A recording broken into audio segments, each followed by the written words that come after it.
Hi friends, welcome to Karpagam channel. இன்றைக்கி நம்ம சேனலில் இட்லி, தோசை, பொங்கலுக்கு சூப்பரான டிஃபன் சாம்பார் எப்படி பண்ணலான்னு சொல்லிட்டு பார்க்கலாமா? இந்த கப்பில் அரை கப் துவரம் பருப்பு, சின்ன கப்புங்க. இந்த கப்பில் 1/4 கப் பாசிப்பருப்பு. இப்போ உங்களுக்கு எவ்வளோ தேவையோ அந்த அளவுக்கு எடுத்துக்கோங்க. துவரம் பருப்பு அதிகமாகவும் பாசிப்பருப்பு கொஞ்சம் கம்மியாகவும் எடுத்துக்கோங்க. இப்போ இதை நம்ம வாஷ் பண்ணிட்டு வந்துடலாம். பருப்பு வாஷ் பண்ணிட்டு வந்துட்டேங்க. இப்போ இதில் 3 பச்சை மிளகாய், 4-5 பல் பூண்டு, கொத்தமல்லி, சின்ன வெங்காயம் உங்களுக்கு தேவையான அளவுக்கு போட்டுக்குங்க. இப்போ இதில் ஒரு பெரிய தக்காளி, கொஞ்சமாக புளிங்க, ரொம்ப புளி போட்டுறாதீங்க, புளிச்சுட்டு போயிடும். நான் இவ்வளோ தான் புளி எடுத்திருக்கேன். இப்போ இதையும் போட்டுக்கலாம். இதுலேயே குழம்பு மிளகாய்த்தூள் 2 ஸ்பூன், பெருங்காயத்தூள் 1/2 ஸ்பூன், கறி மசாலா 1/2 ஸ்பூன் சின்ன ஸ்பூனில், மஞ்சத்தூள் 1/4 ஸ்பூன். இப்போ இதையும் போட்டுக்கலாம். கறி மசாலா போட்டு பாருங்கள், டிஃபன் சாம்பார் சூப்பராக இருக்கும். இப்போ இதுக்கு ஒரு தாளிப்பு ஒன்று கொடுக்கலாங்க. ஒரு கரண்டி வச்சு 1 ஸ்பூன் ஆயில் விட்டுருக்கேங்க. இப்போ ஆயில் காஞ்சதும் இப்போ இதில் சோம்பு 1/2 ஸ்பூன், வெந்தயம் கொஞ்சங்க. இப்போ இதையும் போட்டுடலாம் ஆயிலில். இப்போ இது நல்லா பொரிஞ்சிருச்சுங்க. இப்போ ஸ்டவ் ஆஃப் பண்ணிவிட்டு இப்போ நம்ம குக்கரில் எல்லாம் போட்டோம் இல்லையா, இப்போ இதுலேயே இதையும் ஊற்றிடலாம். இப்போ இதுக்கு தேவையான அளவு உப்பு, எவ்வளோ தேவையோ அந்த அளவுக்கு உப்பு போட்டுக்கோங்க. இப்போ இதில் தண்ணி ஊற்றிடலாங்க.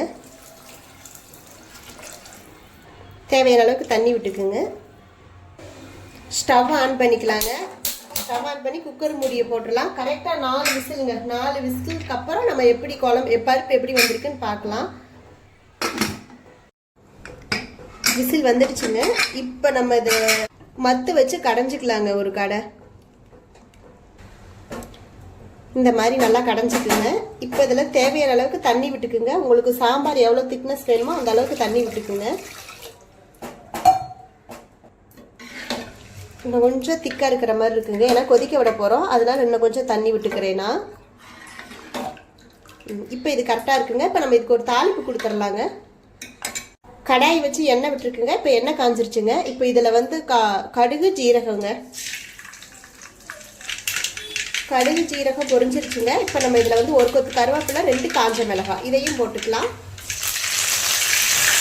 இப்போ இது பொரிஞ்சிருச்சுங்க. இப்போ நம்ம பருப்பு ஊற்றிக்கலாங்க.